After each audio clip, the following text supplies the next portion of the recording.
Well, good morning, folks, and it is a good morning. Moments ago, standing together with her wife, Sherelle, in the Oval Office, I spoke with Brittany Griner. She's safe. She's on a plane. She's on her way home. After months of being unjustly detained in Russia, held under intolerable circumstances, Brittany will soon be back in the arms of her loved ones, and she should have been there all along. This is a day we've worked toward for a long time. We never stopped pushing for her release. It took painstaking and intense negotiations, and I want to thank all the hardworking public servants across my administration who worked tirelessly to secure her release. I also want to thank the UAE for helping us facilitate Brittany's return, because that's where she landed. These past few months have been hell for Brittany and for Charlie and her entire family and all her teammates back home. People all across the country have learned about Brittany's story, advocated for her release, stood with her throughout this terrible ordeal.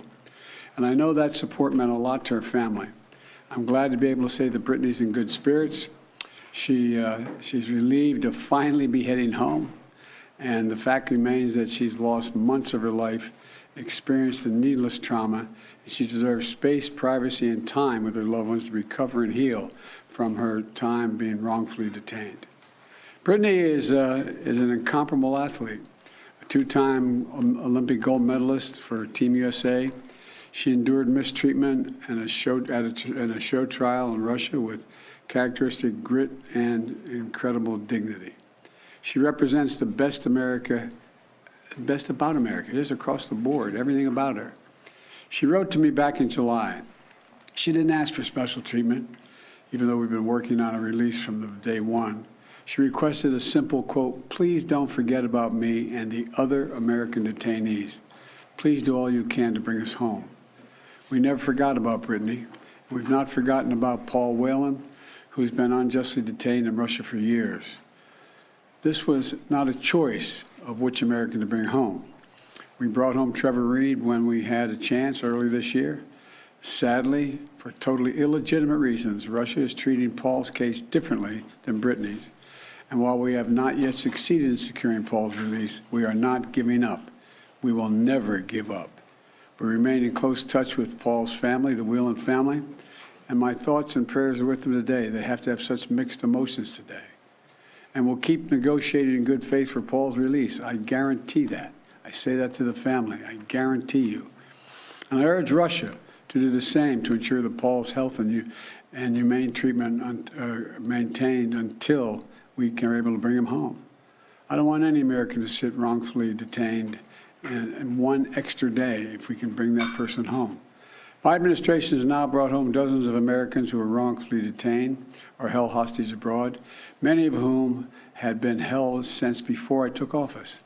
And today, we also remember the other Americans that are being held hostage and wrongfully detained in Russia or anywhere else in the world. Reuniting these Americans with their loved ones remains a priority for my administration, every person in my administration involved in this. We're going to continue to work to bring home every American who continues to endure such an injustice.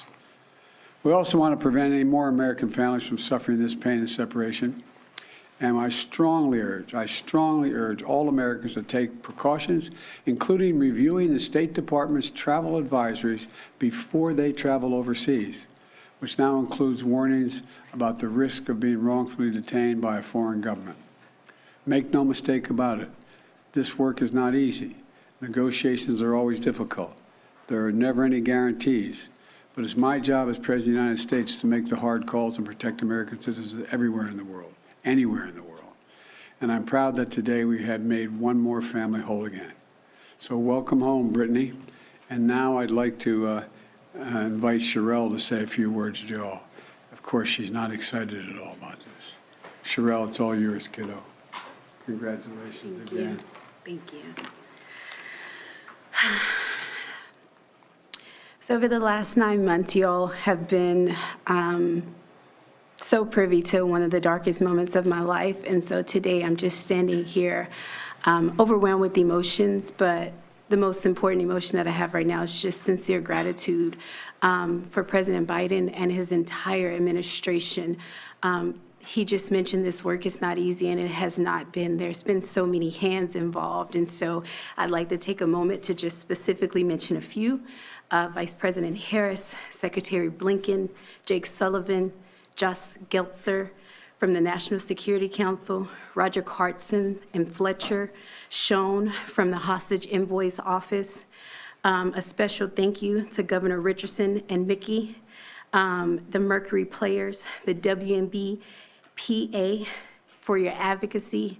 And also, you guys may not know this, but my family has been tremendously supported by the Wasserman Agency. BG's agent, Lindsay Colas, has just been amazing for me and my family throughout this process. So today my family is whole, but as you all are aware, there's so many other families who are not whole. And so BG's not here to say this, but I will gladly speak on her behalf and say that BG and I will remain committed to the work of getting every American home, including Paul, whose family is in our hearts today. As we celebrate BG being home, we do understand that there are still people out here who are enduring what I endured the last 9 months of missing tremendously their loved ones. So thank you everybody for your support. And today it's just a happy day for me and my family. So I'm gonna smile right now. Thank you. Thank you. Thank you all very much. Mr. Griner, What has Russia gotten in return, Mr. President? What has Russia gotten in return for this prisoner When swap? will Brittany be back in the U.S.? What has Russia When will gotten she in land? return, Mr. President, for this prisoner swap? Next 24 hours. What do you say to the Whalen family who says this is a catastrophe for Paul, Mr. President? We're speaking to them. How soon will he be home?